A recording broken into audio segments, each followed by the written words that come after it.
Hello friends, शिक्षा मार्ग पे आपका स्वागत है। आज दिसंबर 24, आज के द हिंदू न्यूज़पेपर के जो कुछ एनालिसिस है आज हम करेंगे। दिसंबर 2000 ये जो 24 है 2025 का, इस द हिंदू न्यूज़पेपर को एनालिसिस करने से पहले आप सभी से हमारी ये रिक्वेस्ट है कि आप शिक्षा मार्ग चैनल को सब्सक्राइब कर लें, साथ ही बेल आइकन को प्रेस कर लें ताकि आपको बेहतर अपडेट समय पे मिलता रहे। और साथ ही साथ आप इस चैनल को और इस चैनल से जुड़े जितने भी वीडियोस हैं उसको आप अपने वैसे लोगों के साथ शेयर करें जिन्हें आप जानते पहचानते हैं और जिनको इनकी काफ़ी ज़रूरत है। आइए आज के द हिंदू में जो कुछ न्यूज़ आर्टिकल्स है उसको देखते हैं कि क्या ऐसे न्यूज़ आर्टिकल्स हैं जो एग्ज़ाम के पर्सपेक्टिव से बहुत ज़्यादा इम्पोर्टेंस रखते हैं।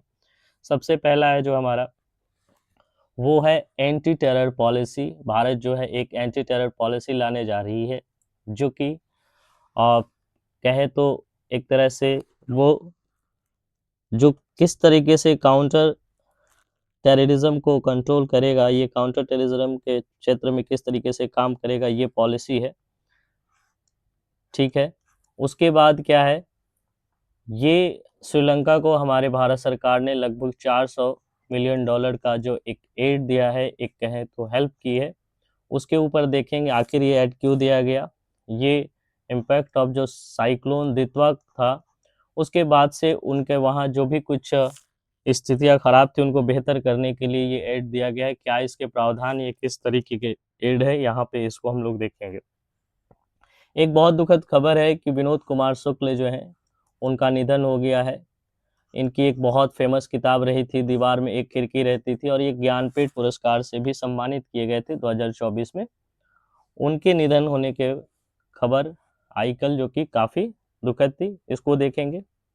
उसके बाद हमारे जो प्रेसिडेंट हैं उन्होंने कहा है कि मिस इन्फॉर्मेशन और जो डिजिटल फ्रॉड है उसे हमें टैकल करने की ज़रूरत है।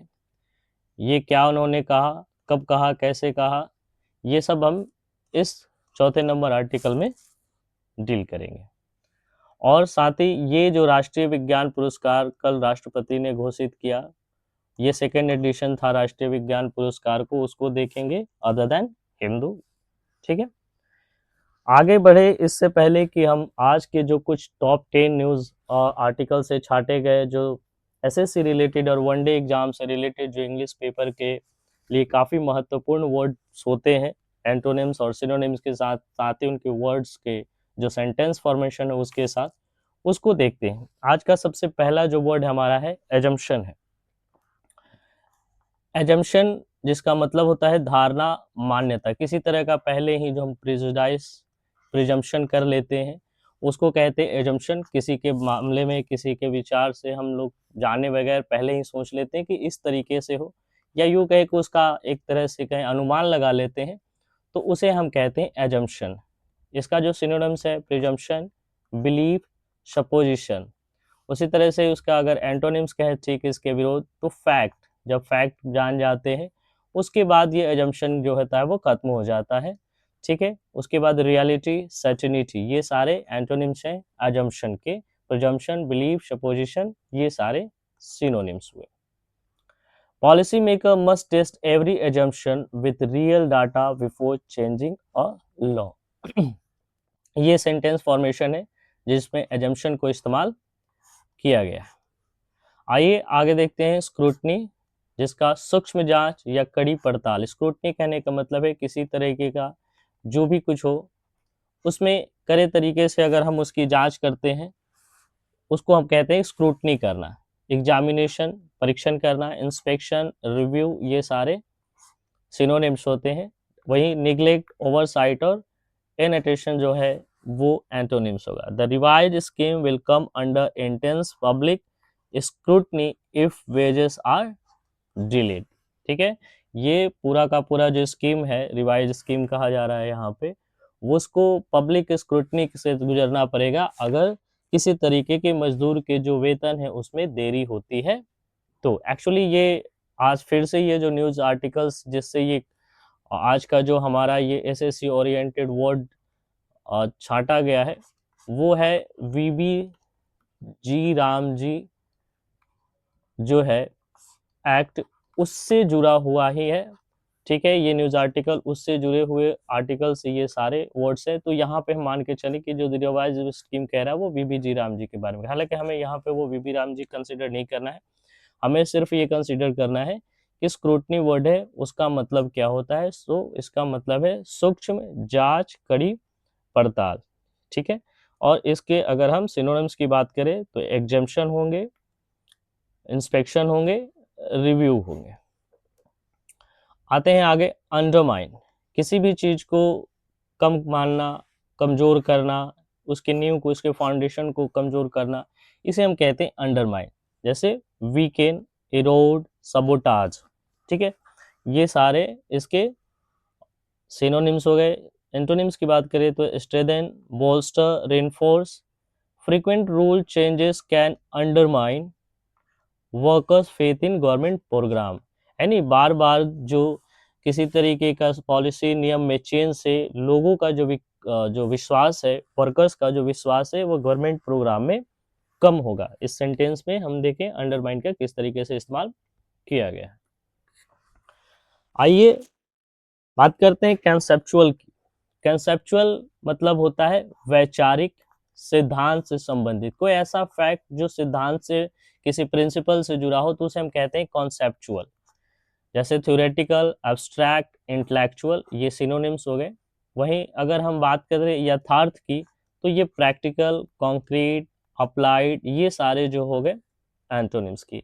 There is a conceptual difference between short term relief and long term reforms.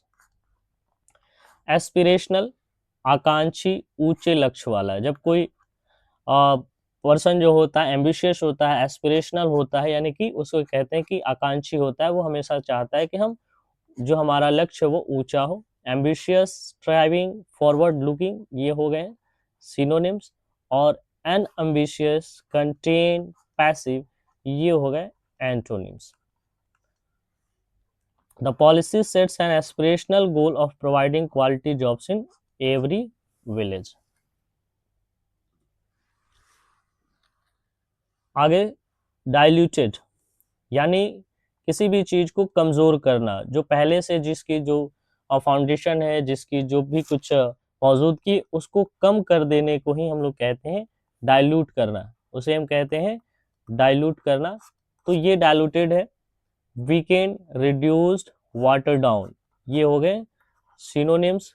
और एंटोनिम्स देखें तो स्ट्रेंथेंड, इंटेंसिफाइड, रेनफोर्स्ड, ये हो गए antonyms. Activists fear that frequent amendments have diluted the original right to work. Activist का ऐसा डर है, ऐसा मानना है कि बहुत सारे अमेंडमेंट्स ने जो ओरिजिनल राइट टू वर्क है उसमें क्या किया है, कमी लाई है, उसे और ज़्यादा कमज़ोर किया है। इनफोर्सिबिलिटी, प्रवर्तन योग्यता, लागू कराने की क्षमता। इनफोर्सिबिलिटी जैसे हम लोग बोलते हैं वैसे कानून जिनको इन्फोर्स किया जाना है, जिसे कानून में ऐसा प्रावधान है कि जो लागू कराने, अगर लागू नहीं होता तो उस पर लागू कराने के प्रावधान होंगे, प्रवर्तन योग्य होंगे। इम्प्लीमेंटेबिलिटी, एग्जीक्यूटेबिलिटी और एप्लीकेबिलिटी इसके सिनोनिम्स हुए। ठीक उसी तरह से इम्प्रैक्टिबिलिटी, इम्पोर्टेंस, वीकनेस, ये उसके एंट्रो।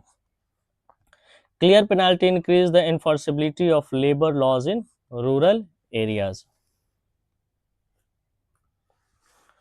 फ्रेगमेंटेशन जो है फ्रैगमेंट से बना हुआ है, जिसका मतलब होता है टूटना, बिखरना, ठीक है। तो फ्रेगमेंटेशन वही हो गया बिखराव, टुकड़ों में बट जाना। डिसइंटीग्रेशन, इंटीग्रेशन का अपोजिट डिसइंटीग्रेशन, और इसी का हम कहें तो ये फ्रेगमेंटेशन का सिनोनिम्स हो जाता है। डिवीजन, स्प्लिटिंग, किसी भी चीज को दो हिस्सों में बट जाना, स्प्लिटिंग। तो ये सारे जो है फ्रेगमेंटेशन के सिनोनिम्स हुए। वही इंटीग्रेशन, यूनिटी, कंसोलिडेशन, ये एंटोनिम्स हुए। Different scheme run without coordination can lead to fragmentation of resources, यानी कि बहुत सारे जो स्कीम है बिना किसी आपस में समन्वय के चलाने से क्या होंगे कि उससे फंड का जो है फ्रेगमेंटेशन हो जाएगा, ठीक है। उसके बाद आता है एब्डिकेशन। एब्डिकेशन मतलब त्याग, जिम्मेदारी छोड़ देना, किसी तरह के हम लोग कहें कि उसको छोड़ देना, त्याग कर देना। जैसे विड्रॉवल, रिलिंक्विशमेंट, डिसर्शन, ठीक है, डिनाउंस, ये सारे उसके जो होंगे सिनोनिम्स हो जाएंगे। वही रिस्पॉन्सिबिलिटी, कमिटमेंट, एजप्शन, ये जो होंगे वो होंगे इसके antonyms. Cutting fund suddenly may look like an abdication of duty towards the poor. अचानक फंड में कमी करने से ऐसा लगता है जैसे मानो, जो भी है, यहाँ हम सरकार की बात कर रहे हैं, तो सरकार जो है अपनी गरीबों के प्रति जो जवाबदेही है, जो जिम्मेदारी है, उससे अपना पीछा छुड़ाना चाहती है। ठीक है। मिसमैनेजमेंट, मिसमैनेजमेंट बहुत ही वेल नोन वर्ड है। कुप्रबंधन, गलत ढंग से संचालन, ठीक है, मिस हैंडलिंग, माल एडमिनिस्ट्रेशन और इनएफिशिएंसी, ये सारे सिनोनिम्स है। अगर हम एंटोनिम्स की बात करें तो गुड मैनेजमेंट, एफिशिएंसी, कॉम्पिटेंस, ये सारे जो है एंटोनिम्स हो गया। Delayed payments often result from simple mismanagement of records at the local level. तो ये थे टॉप 10 आज के हमारे न्यूज आर्टिकल एडिटोरियल से छाटे गए, जो वन डे एग्जाम के इंग्लिश पेपर में ये काफ़ी ज़्यादा महत्व रखते हैं। ये एसएससी और भी बाकी जो अदर वन डे एग्ज़ाम जैसे होते हैं जिसमें इंग्लिश का काफ़ी ज़्यादा इम्पोर्टेंस होता है, उसके लिए काफ़ी महत्व रखते हैं। ठीक है, आगे बढ़ते हैं आज के न्यूज़ आर्टिकल्स की तरफ। जो पहला है हमारा है, India's first anti terror policy to be out soon. Bharat जो है अपनी पहली जो है टेरर पे पॉलिसी लाने जा रही, यानी कि आतंकवाद से जुड़ा हुआ पहला जो है हमारा पॉलिसी आने को है। हालांकि ऐसे आतंकवाद, काउंटर टेररिज्म को लेकर के काफ़ी सारे कानून बने हुए हैं, लेकिन पॉलिसी को लेकर के देखा जाए तो ये पहला पॉलिसी देखने को मिल रहा है। इसका सबसे पहला उद्देश्य है क्या है, कॉम्बैट करना है टेरर अटैक्स को, जितने भी टेरर अटैक से जुड़े हुए इंसिडेंट्स है उसे काउंटर करने के लिए ये बनाया गया। इसमें मेन भूमिका में अगर देखा जाए तो नेशनल इन्वेस्टिगेशन एजेंसी जो एनआईए है वो है, और उसने एंटी टेरर कॉन्फ्रेंस दिसंबर 26 और 27 को है जो वो करने जा रही है, जिसमें इस पॉलिसी से जुड़े हुए महत्वपूर्ण कुछ कहें तो वृत्त चित्र कहें या फिर उसके जो आधार कहें, जो मुख्य जो बिंदु होंगे वो वहां पे शेयर किए जाएंगे। दिसंबर 26 से 27 में न्यू दिल्ली में होने जा रही है नेशनल इन्वेस्टिगेशन एजेंसी एनआईए के द्वारा एंटी टेरर कॉन्फ्रेंस, जिसमें इस पॉलिसी के संबंधित कुछ जो भी तथ्य हैं वो रखे जाएंगे। आइए समझते हैं, श्रीलंका को भारत ने लगभग ये जो $450 मिलियन का जो एड दिया है, ये क्या है, ठीक है, और ये क्यों दिया गया है। तो भारत ने अभी हाल ही में ये जो है ये जो है यहाँ से हम देख लेंगे, ये जो है उसके रिकंस्ट्रक्शन के लिए रिकंस्ट्रक्शन पैकेज क्या है, तो श्रीलंका को भारत ने दिया है लगभग। ये इम्पैक्ट जो डिवास्टिंग इम्पैक्ट हुआ था साइक्लोन दितवा के बाद, उसके लिए वहां पे जो भी कुछ दितवा साइक्लोन आने के बाद जो भयावह स्थिति हुई थी, वहां पे जो कुछ नुकसान हुए थे उससे रिकवर होने के लिए, उससे भरपाई होने के लिए भारत सरकार ने $450 मिलियन की जो एड दिए श्रीलंका को, उसके संबंधित है। इस जो दितवा साइक्लोन आया था, लगभग 643 लोगों की ये मृत्यु होने की खबर थी और काफी लोगों को डिस्प्लेस्ड होने का ये न्यूज आया था।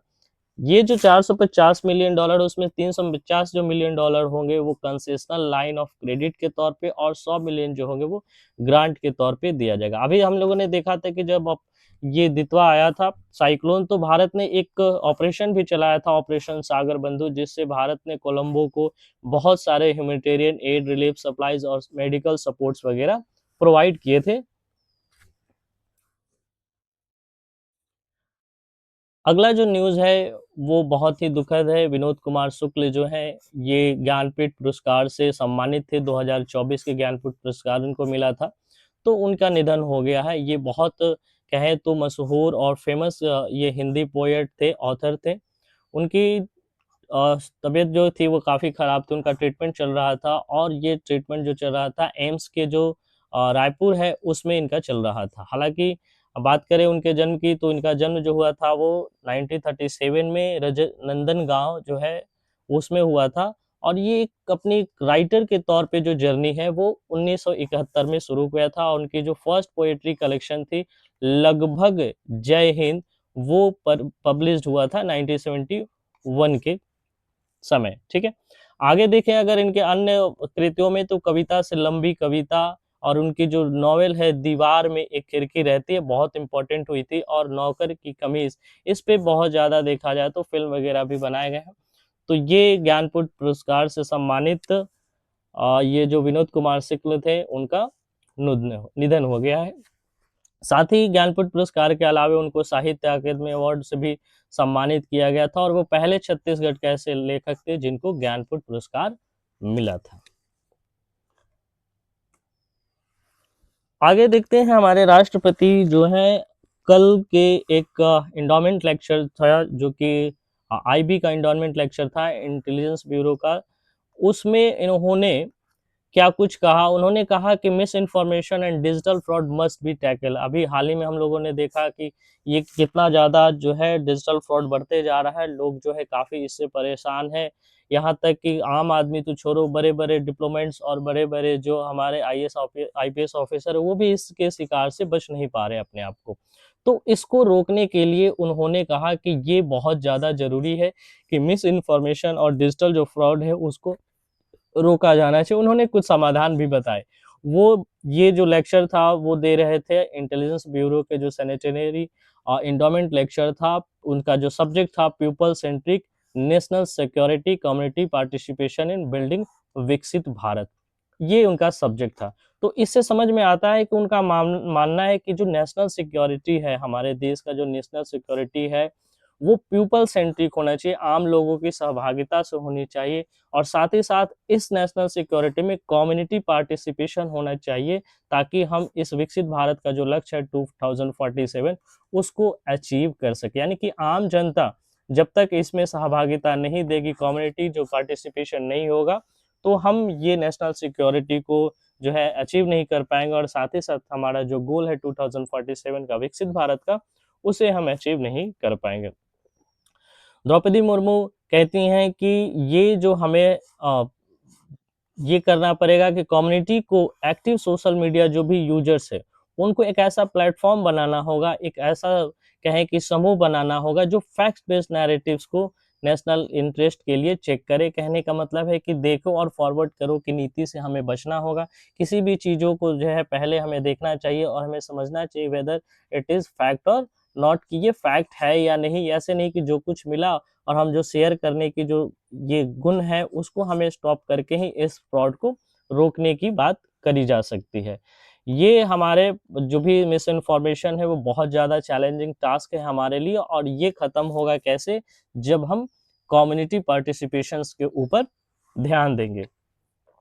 आइए बात करते हैं इंटेलिजेंस ब्यूरो की, जिसके एंडोमेंट लेक्चर में गए थे। तो इसका जो गठन हुआ था 23 दिसंबर 1887 को हुआ था। ये कल 23 दिसंबर था, इसीलिए यहाँ का जो लेक्चर थे उसमें अटेंड करने गई थी। और ये 1887 में ये किया गया था। इसको गठन जो किया था उस टाइम समय जो हमारे देश में जो ब्रिटिश हुकूमत थी उसने किया था, और वो किया था सेंट्रल स्पेशल ब्रांच के तौर पे। और उसका मेन काम था क्या था कि वो ब्रिटिश गवर्नमेंट्स के लिए पॉलिटिकल अनरेस्ट इन इंडिया, जो भी भारत में जो कुछ राजनीतिक अव्यवस्थित रूप से जो कुछ उस समय के तत्कालीन ब्रिटिश सरकार के खिलाफ जो भी कुछ कहें तो ये प्रपंच रचे जाते थे, या यूं कहें कि उनके खिलाफ जो भी कुछ गतिविधियां होती थी उसको कंट्रोल करने के लिए, काउंटर करने के लिए ये किया जाता था। ऐसा माना जाता है कि ये जो काउंटर इंटेलिजेंस के क्षेत्र में इंटेलिजेंस ब्यूरो जो है वो दुनिया का सबसे पुराना इंटेलिजेंस संस्था है। सबसे पहले अगर हम बात करें आईबी का, तो ये जो पहले था वो इंटरनल और एक्सटर्नल जो भी है सिक्योरिटी को भी ध्यान में रखता था। कहने का मतलब देश के अंदर और देश के बाहर की सिक्योरिटी को भी ये क्या करता था, खबर करता था। लेकिन अब जो है ये सिर्फ डोमेस्टिक इंटेलिजेंस जो है यानी कि इंटरनल सिक्योरिटी है उस पर फोकस करता है। 1968 के बाद रिसर्च एंड एनालिसिस विंग यानी कि रॉ के गठन के बाद इसे जो है फॉरेन इंटेलिजेंस का जो उत्तरदायित्व था उससे मुक्त कर दिया गया, और रॉ जो है वो फॉरेन इंटेलिजेंस को देखती है। ठीक है। अभी अगर देखा जाए तो जो आईबी के जो डायरेक्टर है वो तपन डेका है 2022 से। राष्ट्रीय विज्ञान पुरस्कार, आज का जो हमारा ये आर्टिकल है वो समझेंगे। एक्चुअली में ये जो न्यूज़ है हमारा वो द हिंदू के में कवर नहीं किया गया था, ये आज कल के जो एडिशन था ऑल इंडिया रेडियो न्यूज़ उसमें आया, जो कि ये बहुत महत्वपूर्ण लगा तो इसलिए मैंने यहाँ इसे लिया है। तो द्रौपदी मुर्मू जो प्रेसिडेंट ऑफ इंडिया है उन्होंने राष्ट्रपति विज्ञान पुरस्कार 2025 अपने जो आवास है राष्ट्रपति भवन वहाँ पे उन्होंने इसको दिया। ये जो देश के जो सबसे अगर कहें कि ये साइंस के फील्ड में और टेक्नोलॉजी के फील्ड में और इनोवेशन के फील्ड में जो कुछ महत्वपूर्ण जो योगदान होते हैं वैसे लोगों को इसमें चिन्हित करके उन्हें ये अवार्ड जो है पुरस्कार जो है वो दिया जाता है। ये सेकंड एडिशन है राष्ट्रीय विज्ञान पुरस्कार का, मतलब कहने का मतलब ये पुरस्कार इससे पहले सिर्फ एक बार दिया जा चुका है और ये दूसरी बार है, जिसमें 4 कैटेगरीज होते हैं। पहला होता है विज्ञान रत्न, विज्ञान श्री, विज्ञान युवा शांति स्वरूप भटनागर और विज्ञान टीम। ये 4 ऐसे कैटेगरी है जिसमें विज्ञान पुरस्कार दिए जाते हैं।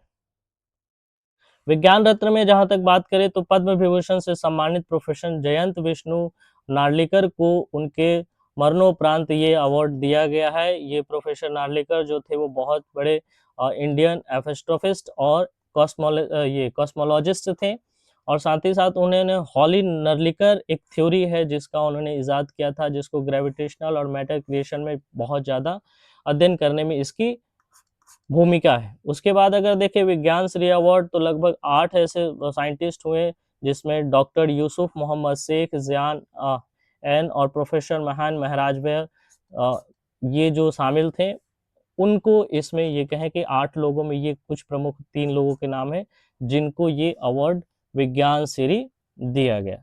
उसके बाद विज्ञान युवा शांति स्वरूप जो तीसरा कैटेगरी है विज्ञान युवा शांति स्वरूप भटनागर, उसमें 14 साइंटिस्टों को इसमें दिया गया जिसमें प्रमुख जो है अंकुर गर्ग है, ये इसरो के प्रोफेसर अमित कुमार अग्रवाल है आईआईटी कानपुर से और अका पर्व बसु जो है आईआईएससी बेंगलुरु से है, इनको ये सम्मान दिया गया।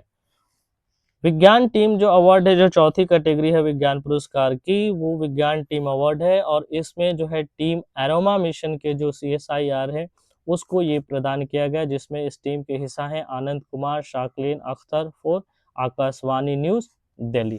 तो ये कुछ विज्ञान पुरस्कार से संबंधित न्यूज थे, राष्ट्रीय विज्ञान पुरस्कार जिसको कल हमारे राष्ट्रपति ने ये 4 कैटेगरी में रिलीज किया। तो इसी के साथ आज का जो हमारा द हिंदू का एनालिसिस जो है वो समाप्त होता है। आप लोगों से ये बहुत ज़्यादा हमारी रिक्वेस्ट है कि आप जो है इस चैनल को सब्सक्राइब करें, साथ ही वैसे दोस्तों को ऐसे लोगों को भेजें जिनको ये काफ़ी ज़रूरत है ताकि उन लोगों को भी बेहतर अपडेट मिल सके। साथ ही जो SSC ओरिएंटेड स्टूडेंट्स और एस्पिरेंट्स है उन्हें भी शेयर करें ताकि उनसे जो करंट अफेयर से जुड़े हुए हैं उनकी तैयारी के साथ साथ उनकी जो इंग्लिश रिलेटेड जो वर्ड्स रिलेटेड जो क्वेश्चंस है वो उनको मदद मिल सके। तो इसी आशा के साथ कि आप इस चैनल को बहुत ज़्यादा प्यार देंगे। आज हम जो है इस सेशन को समाप्त करते हैं। Thank you.